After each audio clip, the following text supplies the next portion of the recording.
Amados, eu gostaria de compartilhar um texto da Palavra de Deus em Marcos, capítulo 5. Evangelho de Marcos, capítulo 5, versículo 25 ao verso 34. É um texto bem conhecido da Palavra de Deus, que está inserido em um contexto da mulher do fluxo de sangue. Marcos, capítulo 5, versículo 25 ao versículo 34. Diz assim a palavra de Deus: E certa mulher, que havia 12 anos que tinha um fluxo de sangue, e que havia padecido muito com muitos médicos, e despedido tudo o que tinha, e nada lhe aproveitando, antes indo a pior. Ouvindo falar de Jesus, veio por detrás, entre a multidão, e tocou no seu vestido. Porque dizia: se tão somente tocar nos seus vestidos, sararei. E logo se lhe secou a fonte do seu sangue, e sentiu-se no seu corpo estar curada daquele mal. Versículo 29, versículo 30. E logo Jesus, conhecendo que a virtude de si mesmo saíra, voltou-se para a multidão e disse: quem tocou os meus vestidos? E disseram-lhe os seus discípulos: vês que a multidão te aperta e dizes: quem me tocou?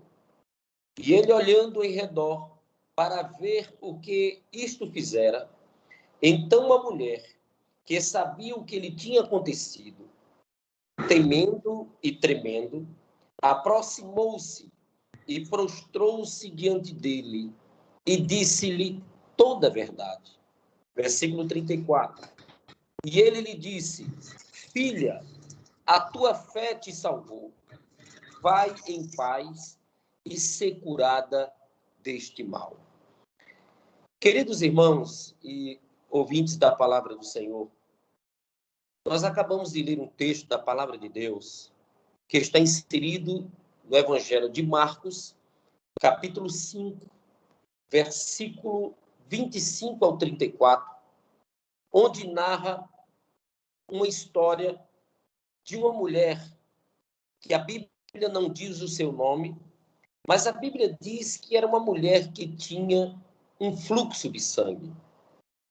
Quando nós vamos olhar o contexto bíblico daquela época, nós vamos observar que todas as pessoas, ou seja, ou melhor, todas as mulheres que eram acometidas por uma enfermidade como essa, elas eram separadas em um local que é conhecido como arraial, ou era um local onde elas ficavam para um tratamento. Porém, naquela época existia um certo preconceito com todas as mulheres que eram acometidas por esse tipo de enfermidade. E a Bíblia, diante de tudo isso, existe uns evangelhos que é conhecido como evangelhos sinóticos. Os evangelhos sinóticos são evangelhos parecidos, como Mateus, Marcos e Lucas, que eles narram as histórias dentro de uma interpretação. E nós vamos observar que, num desses capítulos, fala que essa mulher do fluxo de sangue, ela já tinha gastado tudo que ela tinha. Ou seja, todo o seu dinheiro, todas as suas reservas. No momento que ela ficou enferma, ela foi para os médicos e gastou tudo que tinha. Então, quando nós olhamos para esse texto, nós podemos observar que algumas coisas acometeram essa mulher, mas ela não desistiu de Jesus. E a primeira coisa que nós podemos observar é o lado financeiro. Ou seja, ela tinha o seu dinheiro, o seu capital, a sua reserva. A Bíblia não dá pormenores, mas era de praxe os judeus naquela época guardarem as suas reservas. Mas tudo que ela tinha, ela gasta com os médicos, ou seja, financeiramente, essa mulher, ela não estava bem, porque foi algo inesperado na sua vida. Então, ela começou a gastar tudo que tinha. Outra coisa que nós podemos observar, que além do lado financeiro, foi o lado emocional dessa mulher. A Bíblia aqui, ela não diz quem é os seus familiares, a Bíblia não diz quem são os seus vizinhos, a Bíblia não fala quem são os seus amigos, a Bíblia não dá pormenores acerca disso. Mas a Bíblia afirma categoricamente que essa mulher estava em uma situação um tanto difícil. Então, financeiramente, ela tinha gastado tudo que tinha, mas psicologicamente também ela não estava bem, porque apenas era um paliativo na sua vida. Apenas não era uma cura plena, apenas ela estava tendo um paliativo sobre a sua vida. Mas a Bíblia diz que ela não desistiu de Jesus. Então, ela teve o lado psicológico, ela teve o lado financeiro, e também tinha um lado que nós julgamos ser um tanto importante, que é o lado espiritual. A Bíblia não diz que ela tinha uma intimidade com Cristo. A Bíblia não fala que ela era uma adoradora, que era alguém que vivia dentro de uma sinagoga. Porém, o que nos felicita é entender que a Bíblia Sagrada diz no Evangelho de Mateus, capítulo 11, versículo 28, um dos textos mais lindos da Bíblia, quando diz: vinde a mim, todos vós que estáis cansados e sobrecarregados, que eu vos aliviarei. Tomai sobre vós o meu jugo e aprendei de mim, que sou manso e humilde de coração. O que nos felicita é entender que Jesus, ele cuida de nós de uma forma toda especial. Por mais que essa mulher estivesse com a situação financeira difícil, espiritualmente não estava tão bem, porque não conhecia de perto o Nazareno, e psicologicamente ela não estava bem diante dos nãos dos médicos, ela ouviu falar de Jesus. Ela ouviu falar de alguém que era o mesmo Deus ontem, hoje e eternamente. Ela ouviu falar de alguém que é mestre em resolver as causas impossíveis. Ela ouviu falar de alguém que poderia curá-la, que poderia restaurá-la, que poderia mudar a história da sua vida, que poderia trazer à tona tudo aquilo do que um dia ela nunca imaginou ter. Ela ouviu falar de alguém que era tão poderoso para realizar no seu querer e no seu efetuar. Nessa noite, eu gostaria de falar-lhes sobre esse Deus maravilhoso, sobre esse Deus das causas impossíveis, sobre esse Jesus que morreu e ressuscitou ao terceiro dia, sobre esse Jesus glorioso, majestoso, o cavaleiro do cavalo branco, o grande cantor de Israel, aquele que era, aquele que é, aquele que há de vir, aquele que está inserido na Bíblia e que não mudou, e que ama a sua igreja de uma forma toda especial, aquele que é distante, mas aquele que é perto, aquele que move as nossas vidas, aquele que realiza e que ele cura, aquele que está todos os momentos trabalhando no nosso ser e que ele não faz acepção de pessoas. Olha que coisa linda. Segundo as Crônicas, capítulo 7, versículo 14 e 15, diz assim: se o meu povo, que se chama pelo meu nome, orar e me buscar, e se converter dos seus maus caminhos, então eu ouvirei dos céus, perdoarei os seus pecados e sararei a vossa terra. Eu não sei o que você tem passado.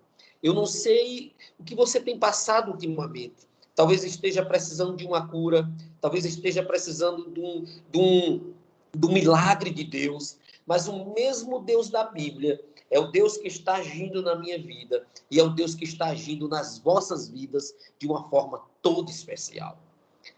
A Bíblia diz aqui que essa mulher ouviu falar de Jesus e em meio a tanta dificuldade, em meio a tantos intempéries que ela estava passando, ela conseguiu buscar forças no fim do túnel para buscar o Mestre. Eu não sei como você se encontra agora, mas busque forças, porque o Mestre está aqui nessa noite dizendo: eu te amo, eu conheço você, eu sei o seu endereço, eu tenho um plano na tua vida, eu tenho algo para realizar sobre você. Porque Filipenses capítulo 1, verso 6, escute essa palavra: aquele que começou a boa obra há de se completar até o último dia. A Bíblia diz que essa mulher ouviu falar de Jesus e ela pensou prontamente: eu preciso estar perto dele, eu preciso buscá-lo.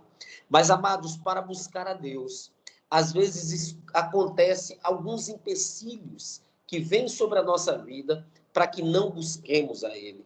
E o primeiro empecilho dessa mulher foi sair do seu estado eu chamo de letargia, ou seja, do seu estado parado, sair do seu estado sem perspectiva e buscar uma perspectiva. Há situações da nossa vida que nós temos que entender que precisamos ir até Jesus, que precisamos ir aonde Ele está, que precisamos sair da nossa zona de conforto, que precisamos entender que Ele é o mesmo ontem, hoje e eternamente, que precisamos estar próximo dEle. A primeira coisa que essa mulher fez foi se colocar de pé. Deus, nessa noite, está mandando você se colocar de pé. Deus, nessa noite, está dizendo que não é para você desanimar. Deus está dizendo em alto e bom som: rogo-vos, pois, irmãos, pela compaixão de Deus, para que apresenteis o vosso corpo como sacrifício vivo, santo e agradável a Deus, que é o vosso culto racional. E não vos conformeis com este mundo, mas transformai-vos pela renovação da vossa mente, para que experimenteis qual seja a boa, perfeita e agradável vontade de Deus. A primeira coisa que temos que fazer é levantarmos dessa situação e irmos ao encontro de Jesus, irmos ao encontro do nosso Criador, irmos ao abraço dele, irmos ser amado por ele, estar próximo dele, viver para ele, ser dele. Isso é lindo demais. A Bíblia diz que essa mulher, ela foi até Jesus. E quando ela chega até Jesus, a segunda coisa acontece, e às vezes acontece na nossa vida. A segunda coisa foram as barreiras que foram formadas. E as barreiras foi uma multidão. Eu não sei qual é a barreira que você tem tomado. Eu não sei qual é a barreira que tem atrapalhado a sua vida. Talvez seja uma palavra contrária dizendo que você não vai conseguir. Talvez seja um problema financeiro. Talvez seja uma situação contrária. Algo que tem tentado atrapalhar a sua vida. Mas essa segunda verdade é que nós temos que romper as barreiras. Nós temos que entrar além das barreiras. Olha que coisa linda. Hebreus capítulo 11, versículo 1. É um antídoto para nós quebrarmos as barreiras da vida.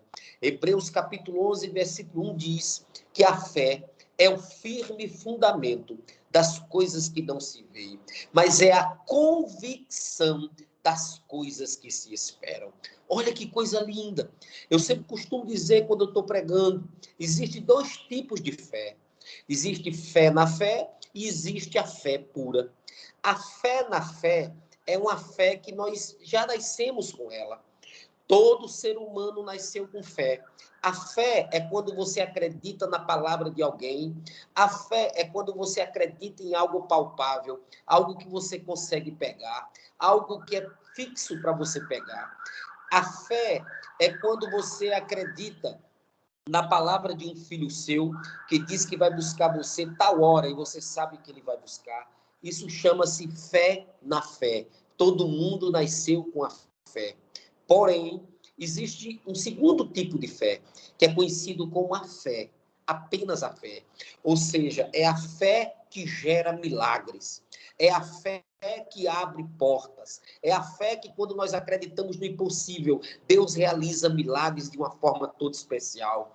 Nessa noite, Deus está gerando a fé em nossos corações. Uma fé que vem a crer no impossível. A fé que nos faz transpor as barreiras. Eu não sei quais barreiras que você tem tomado na sua vida. Talvez seja gigantesca. Talvez seja uma barreira tão grande que você esteja olhando e dizendo: meu Deus, eu não vou conseguir. mas Deus nos convida nessa noite a irmos para 2 textos da palavra de Deus. O Salmo de número 121 e o Salmo de número 125. Diz assim, o primeiro: eleva os meus olhos para os montes. De onde me virá o socorro? O meu socorro vem do Senhor, que fez os céus e a terra. O outro texto diz que os que confiam no Senhor são como os montes de Sião, que não se abalam, mas permanecem para sempre. Deus está visitando você nesse hospital, na sua casa, em todos os ambientes. Ele está entrando nesse momento, está gerando milagre aí dentro. Deus está quebrando todas as cadeias, rompendo todos os obstáculos, realizando milagre. Ele está tocando com a sua mão poderosa na sua cabeça, e está dizendo aquilo que está inserido em Isaías capítulo 43, no versículo 1 e 2, e diz: não temas, porque eu estou contigo. Não te assombres, porque eu sou o teu Deus. Eu te ajudo, eu te sustento com a minha destra fiel. E ele ainda diz muito mais: se tu passares pelas águas, elas não te submergirão. E se tu passares pelo fogo, não arderá em ti, assim diz o Senhor. São 2 textos relacionados: Isaías 43, 1 a 3, Isaías 41, 10. Deus está no controle de todas as coisas. A Bíblia diz, e tem um texto tremendo, que está em Salmo de número 37, versículo 4.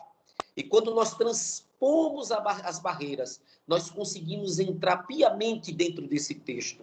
Salmo de número 37, versículo 4, diz assim: deleita-te no Senhor, e Ele conceberá os desejos do teu coração.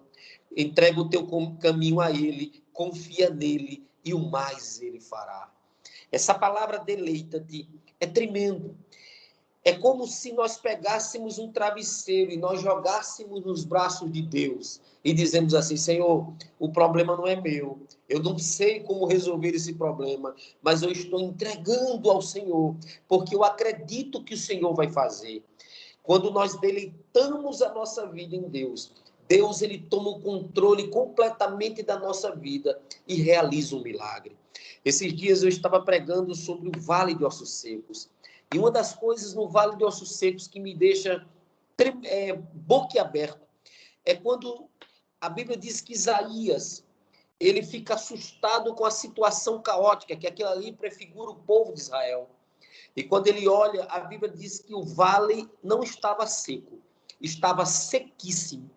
E a Bíblia diz que Deus o fez andar no meio do vale de ossos secos. Ou seja, o fez andar no meio daquelas barreiras, daquela multidão. A Bíblia diz que quando o profeta ele olha, Ezequiel, quando ele olha a situação, a Bíblia diz que Deus chega para ele e diz: poderão reviver esses ossos?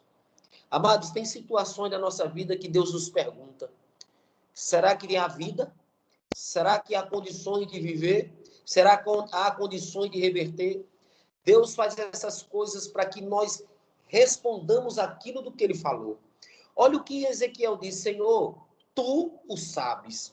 Apenas foi uma transferência de responsabilidade. Ezequiel entendeu que ele não podia fazer nada, que ele não tinha condições de realizar nada. Porém, ele disse: tu podes fazer, tu podes realizar. Essa mulher do fluxo de sangue, quando ela chega na multidão, ele entendeu que ela não poderia fazer nada, mas que Jesus poderia fazer tudo, que Jesus poderia realizar tudo, que Jesus poderia mover tudo. E nessa noite ele está movendo a nossa vida de uma forma toda especial.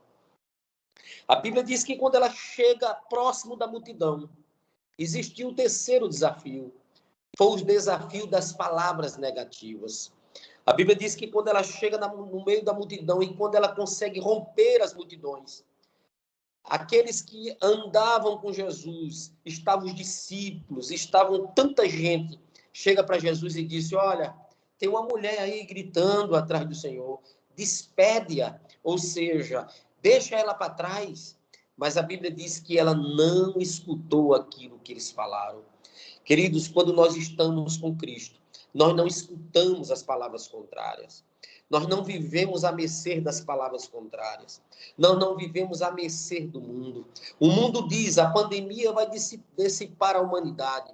O mundo diz que jaz do maligno. O mundo diz que está de mal a pior. Porém, nós somos a igreja de Cristo. Nós não estamos à mercê do mundo. Nós estamos à mercê de Deus. Nós não estamos vivendo no mundo, nós estamos vivendo para Deus. Nós não estamos peregrinando em prol do mundo, nós estamos peregrinando em prol de Deus. Porque nós sabemos a questão da mulher do fluxo de sangue. Quando nós vamos ver a situação dessa mulher, quando ela rompe a questão da multidão, ela consegue ter esse encontro pessoal com Jesus. Ou seja, ela não escutou o que a multidão disse. Porque o que as multidões falam é que o mundo jaz do maligno, que o mundo vai de mal a pior, que a situação está terrível, envolve política, envolve tantas coisas. E o que nós entendemos é que a igreja ela não vive à mercê do que as pessoas vão falar. Nós estamos debaixo da direção de Cristo. Nós somos o que Cristo diz que nós somos. Olha o que a Bíblia diz em Mateus, que as portas do inferno, elas não prevalecerão contra a igreja de Cristo. Ou seja, a igreja é a eclesia, a igreja ela é conhecida como tirados para fora. Nós somos a coroa da criação de Deus. E a expectativa da igreja eu sempre costumo dizer que nós estamos vivendo o já e o ainda não. Como é isso, pastor? Nós estamos vivendo, Jesus está entronizado na igreja. Jesus está cuidando da igreja. Jesus está alimentando a igreja. Ou seja, ele já está entronizado.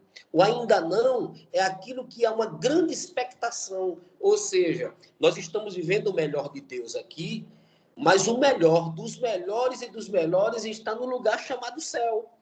Ou seja, eu sempre costumo dizer que nós estamos na terra, mas nós estamos com a mão direita tocando no céu. Nós não podemos, ou seja, apenas visualizar aquilo que nós podemos tocar.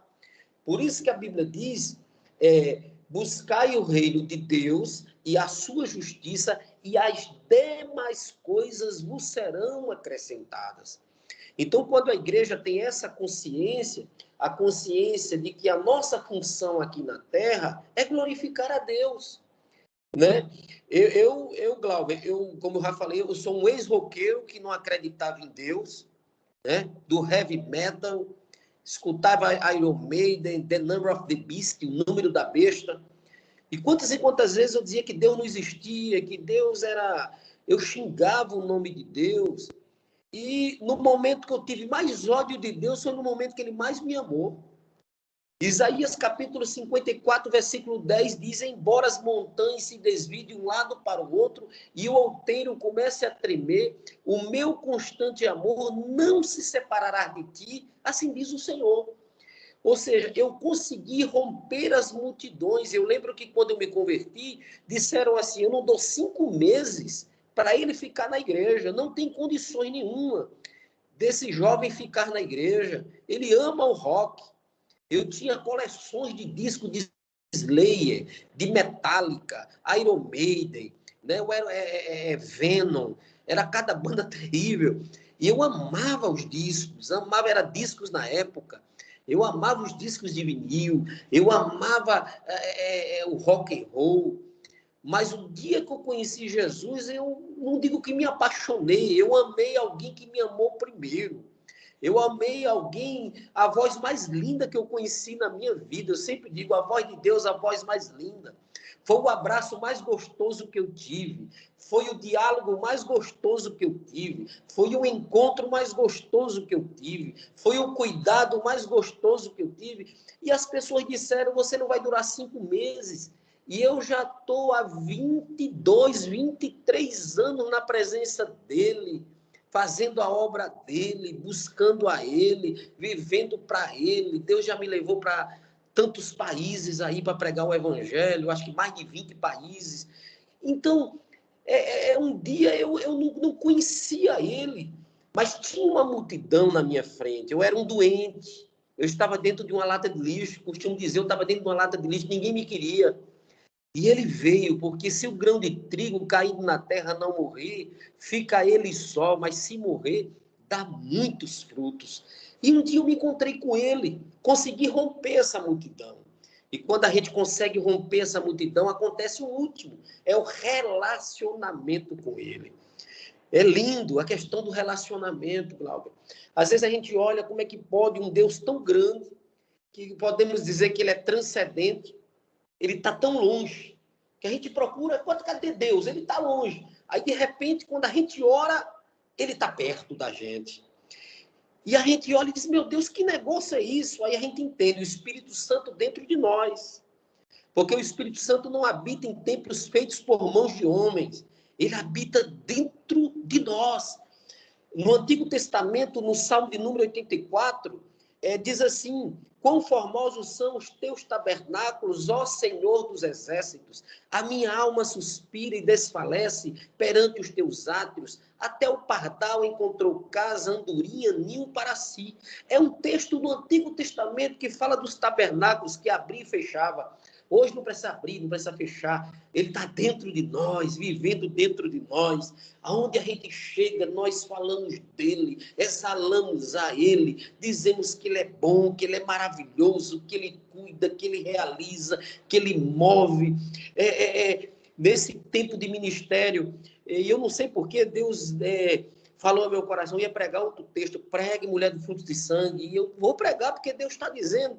E eu dizia, por que, Senhor, falar sobre cura? E eu posso falar claramente, Glauber, nesse tempo de ministério, eu já vi milagres Deus realizando. Eu cuidei de um casal, todos os dois com vírus HIV, foi curado do vírus HIV. Né? Aqui na nossa cidade, fez exames aqui, vários exames, e mais de 10 exames, depois teve filho, foram curados o casal. Então, o mesmo Deus da Bíblia, é um Deus que realiza milagres hoje. Ele continua realizando milagre na nossa vida. E eu não sei o que você está passando aí do outro lado, mas o mesmo Deus da mulher do fluxo de sangue está entrando dentro desse hospital agora, está tocando em você, está movendo você, ao ponto de você sentir algo tocando no seu ser. Sabe o que é? Deus cuidando, curando. É Deus cuidando, é Deus tratando, é Deus movendo, porque não existe um amor igual a esse. Essa mulher foi encantada por esse amor. Essa mulher, ela recebe um amor que ela nunca recebeu na sua vida. Essa mulher, ela é envolvida por esse amor tão grande que a Bíblia diz que Jesus para.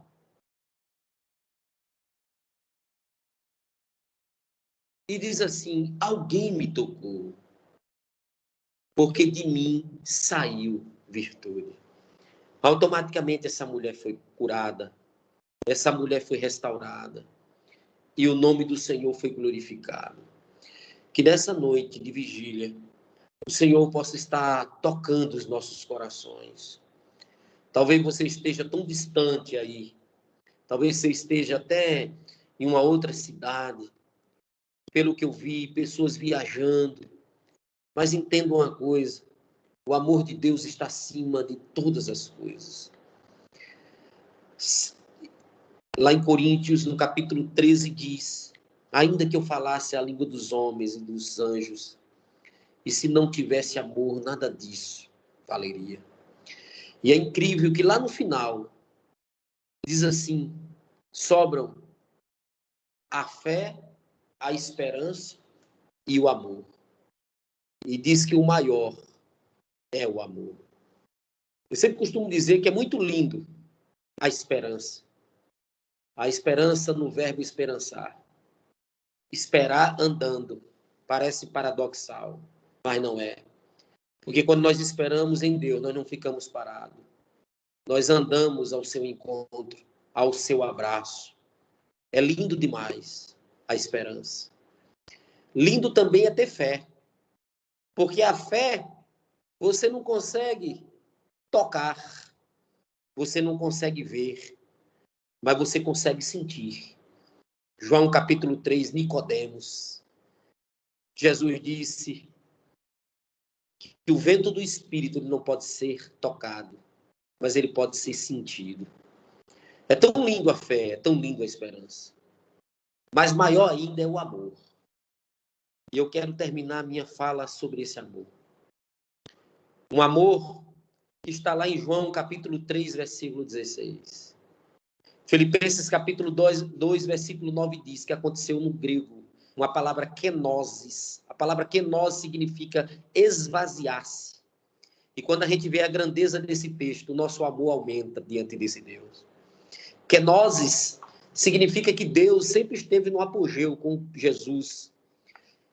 E não foi nada forçado. Deus não disse, Jesus, desce com urgência agora, você tem que descer. Não, não, não. Jesus, ele, por amor, ele oferece a sua própria vida. A Bíblia diz que Deus amou o mundo de tal maneira que deu o seu único filho. Que coisa linda. Único filho. O que é que eu entendo? Que Deus amou o mundo. A primeira coisa que eu entendo é a intensidade. A mesma intensidade que teve com a mulher do fluxo de sangue. Deus amou o mundo, intensidade. Que amor é esse? De tal maneira, intensidade, que deu o seu único filho, amor doador, um amor que doa, para todo aquele que nele crer, não morra, não pereça, mas tenha a vida eterna. Que nessa noite, irmão Glauber e todos que estão aí, que possamos ser envolvidos por esse amor que eu estou sentindo aqui dentro do escritório, esse amor que afaga, esse amor que abraça, esse amor que cuida, esse amor que está inserido em João capítulo 10, versículo 1, é lindo. Eu sou o bom pastor, e o bom pastor dá a vida pelas suas ovelhas. No grego é, eu sou o poimen. O poimen pratica poemenia sobre as suas ovelhas. O que significa?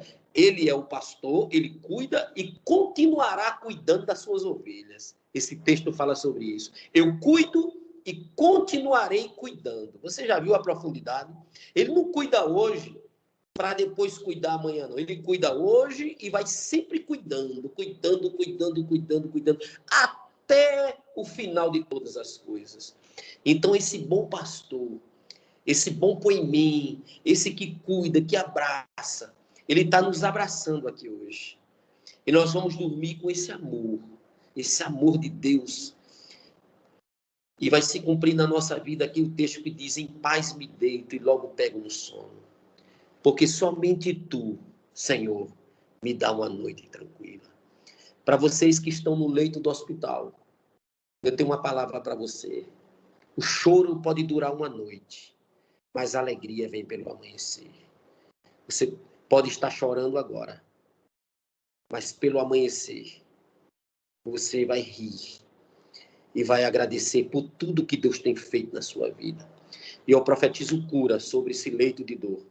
Eu profetizo o milagre de Deus. Um tempo de cura, um tempo de renovo e um tempo de restauração. E que isso venha redundar em agradecimento.